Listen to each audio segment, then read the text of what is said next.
না হাঁটতে হবে, তাড়াতাড়ি হাঁটতে হবে। কোথায় যাওনি বলো না? আমি কি হাঁটতে যাই দৈনিক? নমস্কার বন্ধুরা, আপনাদের channel Poppy kitchen with village ফুডে আপনাদের সবাইকে অনেক অনেক স্বাগত জানাই। আজকে একদম ভিন্ন ধরনের একটা রেসিপি নিয়ে চলে এসেছি। এর আগে পপি কিচেনে এই রান্নাটা আমি কোনোদিনও করিনি। আপনাদের অনুরোধেই আজকে কিন্তু এই রেসিপিটা করব। সেটা হলো চিলি ফিশ। চিলি ফিশ করার আগে আমরা সব পরিবারে সবাই মিলে চলে এসেছি তাল শাঁস খাবো বলে। তালের যে আটি হয় সেই আটিগুলো এক জায়গায় জড়ো করে রাখা আছে, তাল শাঁস হয়ে গেছে। এই তাল শাঁস খেতে বেশ ভালো লাগে। এই তাল শাঁস কেটে সবাই মিলে খাবো, তারপর গিয়ে রান্না করব। সকলে জানে নাকি জিজ্ঞাসা কর? হ্যাঁ, কলকাতার লোক জানে তাল শাঁসটা কি? তাহলে আমি কলকাতার সব বন্ধুদের বলে দিই, আপনারা যদি বাজার থেকে তাল কিনে নিয়ে এসে খান, তো তালের পাখিটা খাওয়ার পর যে আঁটিটা বেরোয়, এই আঁটিটা ছাদের এক কোণে জড়ো করে রেখে দেবেন। পারলে একটু ছাই দিয়ে দেবেন। তারপর পরে গজরটা বেরোবে, এরকম গজর লম্বে হাতাখানেক করে। ভেঙে না বললে জানবি কি করে? আচ্ছা, ভেঙে দাদু বলে দিল আপনাদের। এবার তাল শাঁসটা কেটে দেখাই। তুমি চামচ আর একটা বটি বলছি। ওই যে আমার রান্নাঘর, আর এখানে তালের আঁটিগুলো জড়ো করে রেখেছি। তাল শাঁস কাটবো আর সবাই মিলে খাবে। আমাকেও দিবে? না না, আমাদের পেট ভরুক তারপরে। আজকেই হচ্ছে যে কাঠারিটা ধার করে আনা হয়েছে, দেখেছো? চকচক চকচক করছে। দাদু, কাকিমা তুমি বেছে বেছে দাও এদিক করে, আর আমি কাটতে থাকি। আর আমি খেতে থাকি। তুমি আর দাদু খাও। হাই দে। এই দেখুন তালের শাঁস, এবি লাগে খেতে।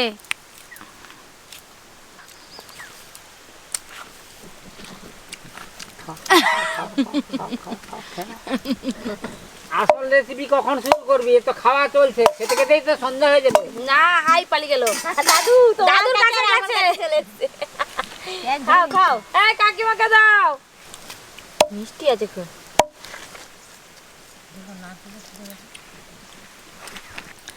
ও কাকিমা, তোমাকে তো কেউ দেয়নি, আমি দিচ্ছি। ওইদিকে দুজন সব খেয়ে নিচ্ছে গুড়ি গুড়ি। ছাড়া আর কে আছে আমার বলো?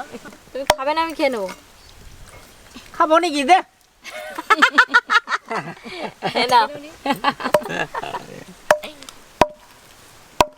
একটা এটা কাটো, খুব ভালো হয়েছে। মানে আমি ছাড়ি দিচ্ছি, খাওয়া একটা। তুমি ছাড়ি তোমার দিদিকে খাই দাও, আমার ছাড়ি ফেলছি আমি। এনো ধরো, এনো খাও, এনো খাও। কাকিমা তোমাকে কেউ দেবে না কিন্তু। কাকিমা না, ধরো ধরো ধরো। আমি তোমাদের মতন আমি কেটে খেতে জানি। ধরো ধরো। দাও, আমি তুলে তুলে এবার থালায় রাখি। সব খেয়ে নিচ্ছি। অনেক তাল শাঁস খাওয়া হলো, এবার চলে যাব রান্নাঘরে, গিয়ে চিলি ফিশ করব। আমি কিন্তু যাবো না, বাড়ি চলে যাবো, অনেক কাজ আছে বাড়িতে। কখন আসবে তাহলে? আমি খাওয়ার সময় আসবো। ঠিক আছে, তাড়াতাড়ি চলে আসবে। হ্যাঁ, রান্নাঘরে চলে যায় একটা খেতে খেতে। চলো। এই বাবারে, চলো চলো। আরে একটুখানি বাকি আছে, দাঁড়া। আর বাকি করতে হবে না, খেতে খেতে চলো। আসো। তাল শাঁস তো অনেক খাওয়া হলো। চিলি ফিশের জন্য ভেটকি মাছ নিয়েছি। এই দুটো হলো ভেটকি মাছের উপরের অংশটা, মানে পিঠের দিকে। দোকানদারকে বলতে কাঁটা বাদ দিয়ে বের করে দিয়েছে। এবার আমি পছন্দ মতো পিস পিস করে কেটে নেব। এই দেখুন, মাছে কিন্তু একটাও কাঁটা নেই। পেছন দিকে আঁশ আছে, আঁশগুলো ছাড়িয়ে আমি ছোট ছোট পিস পিস করে কেটে নেব। দোকানদারকে বললেও কিন্তু চিলি ফিশের জন্য সাইজ করে মাছের পিস কেটে দেবে। আমি গোটা গোটা নিয়ে আসলাম পছন্দ মতো পিস করব বলে। তোদের যে এই যে চিলি পিস হবে, কি চিলি পিস আমি এখনো নামও শুনিনি আর খাইও নি। দেখো, আজকে খাবো, তোদের হচ্ছে খাবো। চিলি ফিশ খেতে গেলে কিন্তু ভেটকি মাছ দিয়ে চিলি ফিশ করলেই ভালো হয়, কারণ স্বাদটা ভালো লাগে ভেটকি মাছের। অন্যান্য মাছে অত ভালো লাগবে না খেতে চিলি ফিশ। কত বাকি তোমার গো? কি করতেছো তুমি? তখন থেকে কি ঘুষঘুষ করতেছো নাকি, না বসে আছো খালি? কই বসে আছি দাদু? না ঘুমোচ্ছ? না, আমি ঘুমাইনি, তুমি ঘুমাও মঞ্চে। এখানে ক্যাপসিকামগুলো এরকম সাইজের কেটে নেব। দুটো মাছের পিসেরই ভালো করে আঁশ ছাড়িয়ে নিয়েছি। এবার আমি চিলি ফিশের সাইজে এই যে এরকম করে মাছের পিসগুলো কেটে নেব। মাছটা এত বড়, এই দেখুন কি সুন্দর কোষ ছেড়ে যাচ্ছে, আমাকে কাটতেই হচ্ছে না। এই যে মাছের চামড়াটা আছে, এই চামড়াটাও কিন্তু তুলে বাদ দিয়ে দিতে হবে।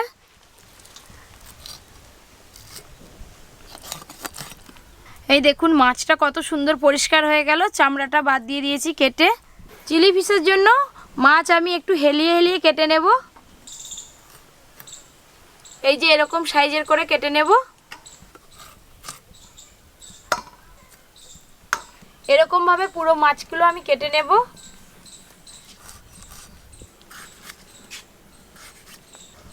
ভেতরের এই বিচেগুলো ফেলে দেবো।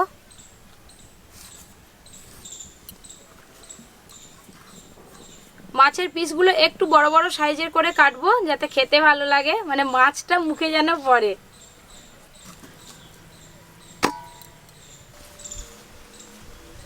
পপি, এগুলো সব কাটা হয়ে গেছে, এবার কি আদা রসুন বেটে ফেলবো? হ্যাঁ বেটে নাও, আজকে দিদির হাত ফাস্ট ফাস্ট চলছে, আমার থেকে আগে করে ফেললাম। দাদু পাশে বসে আছে না। এবার আদা রসুনটা বেটে নেব। আদা রসুন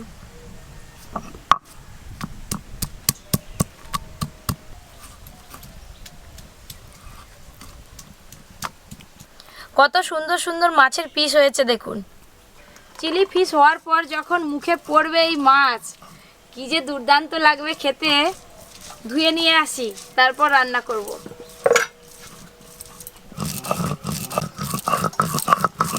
ভেটকি হচ্ছে ফ্রাই, চিকেন ইংরেজিতে বলে। ইংরেজিতে বলে চিলি ফিশ। চিলি ফিশ আর 3-4 পিস খাবো। বাবা কেমন হাত দুটো হাঁটুতে দিয়ে। আহ,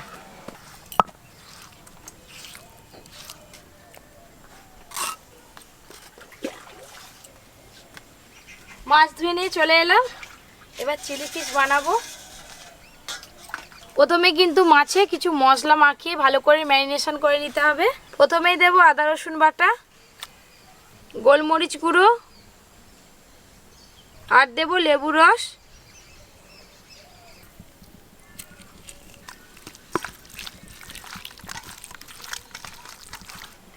এখন কিন্তু মাছে লবণ দেব না, লবণ দিলে মাছে যে জলটা আছে জলটা বেরিয়ে গেলে মাছটা ছিবড়ে ছিবড়ে লাগবে খেতে, শক্ত শক্ত, তখন আর চিলি ফিশ খেতে ভালো লাগবে না।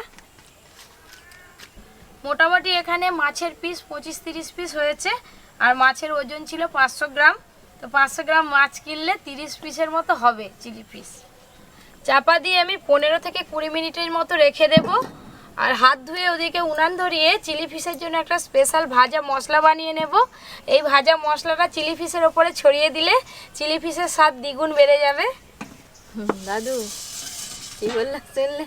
ওই তো দেখতেছি গো, চিলি ফিশ না কি বললে? হ্যাঁ, দ্বিগুণ বেড়ে যাবে।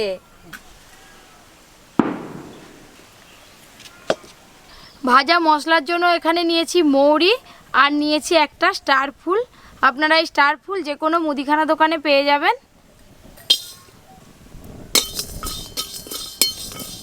এই দুটো মশলাই দিবে খালি? এই দুটো মশলাতে কিন্তু চিলি ফিশের আসল স্বাদ পাবে। শুকনো কড়াই মশলা বেশ ভালো করে ভেজে নিয়েছি। ভাজা মশলা কেমন গন্ধ পাচ্ছ বলো? একটু ঠান্ডা হোক তারপর গুঁড়ো করবে। কর্নফ্লাওয়ারের একটা ব্যাটার তৈরি করব। কর্নফ্লাওয়ার 3 চামচ, ছোট চামচের কর্নফ্লাওয়ার নিলে 1 চামচ ময়দা লাগবে। ময়দা দেব 1 চামচ, লবণ, গোলমরিচ গুঁড়ো, একটা ডিম নিয়েছি, ডিমটাও দিয়ে দেব ফাটিয়ে।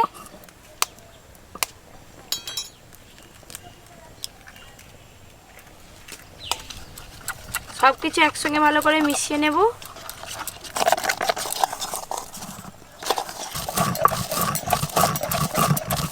এই দুটো মশলাটা গুঁড়ো করছি, কি সুন্দর গন্ধ বেরিয়েছে। দাদু গন্ধ পাচ্ছ? হ্যাঁ গো। এই দেখুন আমি ব্যাটারটা এরকম ভাবে বানিয়ে নিয়েছি। এদিকে মাছ আমি মশলা মাখিয়ে 15 মিনিটের মতো রেখে দিয়েছিলাম। কর্নফ্লাওয়ারের ব্যাটারে দিয়ে দেব।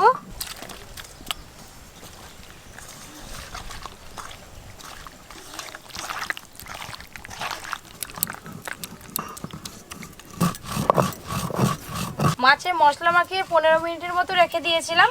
কর্নফ্লাওয়ারের ব্যাটারে মাখিয়ে কিন্তু আরো 5 মিনিট রাখতে হবে।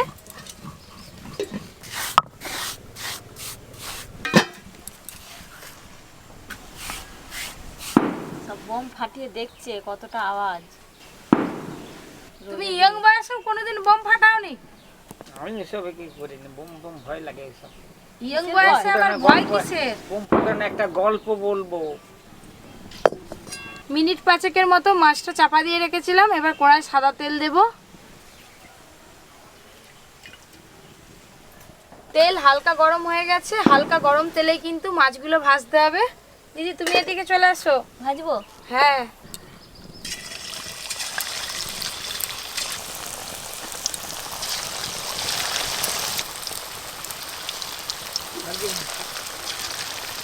কড়াটা একটু নাড়িয়ে দেবো।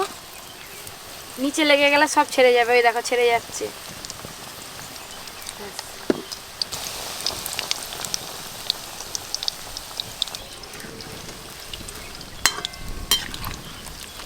পপি, দেখতে পুরো রেস্টুরেন্টের মতোই লাগছে। এগুলো কিন্তু ভাজার পরে এমনিও খাওয়া যাবে, জানো তো। টমেটো সস নিয়েছি, প্রথমে আমি বাটিতে টমেটো সস নেব। টমেটো সস, এখানে নিয়েছি গ্রিন চিলি সস, এই গ্রিন চিলি সসও দেব। আর নিয়েছি সয়া সস, একদম কম পরিমাণে দেব, 1 চামচের মতো। আর নিয়েছি ভিনিগার, চিলি ফিশটা একটু টকটক লাগার জন্য ভিনিগারও দেব, 1 চামচের মতোই দেব।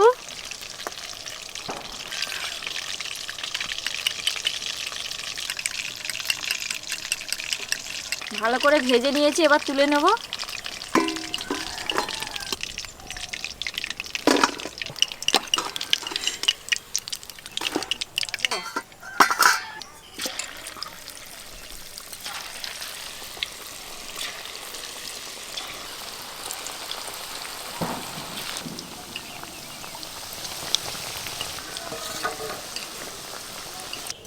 ও দাদু, হ্যাঁ বলো। তো দূরে বসে আছে কেন? কাছে আসো। দাদু বললে আর আসবে নি, ম্যানেজার সাহেব বলতে হবে।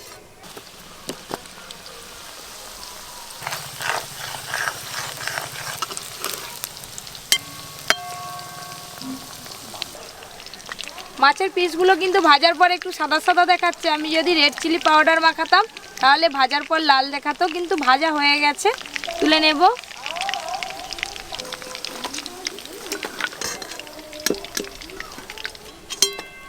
সব মাছের পিস ভালো করে ভাজা হয়ে গেছে, এবার তেলটা ঢেলে নেব। কড়াই দেব সাদা তেল, রসুন কুচি, গন্ধরাজ লেবুর পাতা, এখানে আমি পেঁয়াজের পাপড়িগুলো ছাড়িয়ে রেখেছি, ক্যাপসিকাম আর টমেটো একই মাপ করে কেটে নিয়েছি, সব একসঙ্গে দিয়ে দেব।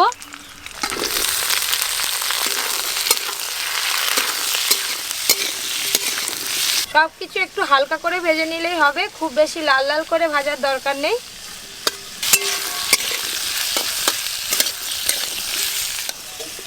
সব কিছু হালকা করে ভেজে নিয়েছি, এবার এই সস দিয়ে দেব।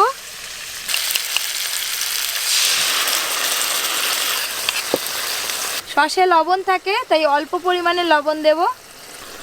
লবণ, চিনি, সসের বাটিটা ধুয়ে আর একটু জল দিয়ে দেব।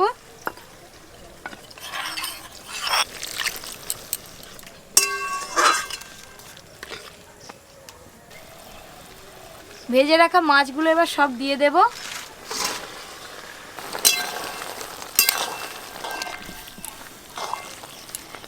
এক চামচ কর্নফ্লাওয়ার দিয়ে দেব।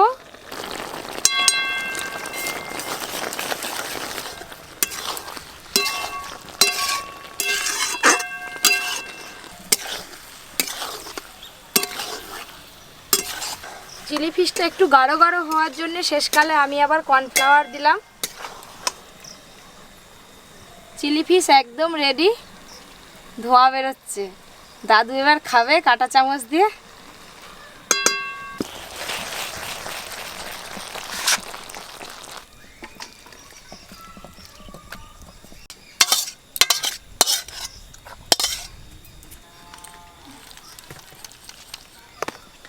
আমি সবে মাত্র ঢাললাম আর ওইদিকে সব গুছানো শুরু হয়ে গেছে।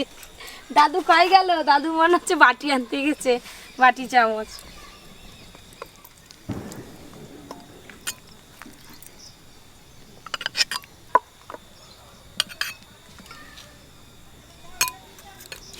ম্যানেজার সাহেবের কাছে আমার হাত যাবে না, বাড়াও না হাতটা দেখি, রয়ে গেল, ধরি দাও। এই যে দাদু, কাঁটা চামচ এরকম গেথে এরকম করে খেতে হয়, দেখো।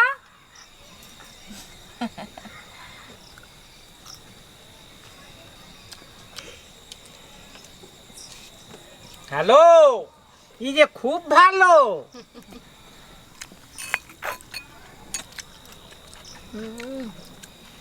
চিংড়ি ফিশটা দারুণ লাগছে। যেমন ভেটকি মাছের স্বাদ তেমন চিলি ফিশের স্বাদ। হ্যালো হ্যালো, খাচ্ছ ভালো? খাচ্ছি ভালো। মাছে কাঁটা গাড়ে কিছু নেই, দাদু কাঁটা চামচ দিয়ে গাঁটছে আর খপ খপ খাচ্ছে। খাবে আবার সারা করে। ভালো হলে তবে তো ও বলে ভালো। এই দেখুন ভেতরে মাছটা দেখুন সুন্দরভাবে সেদ্ধ হয়েছে।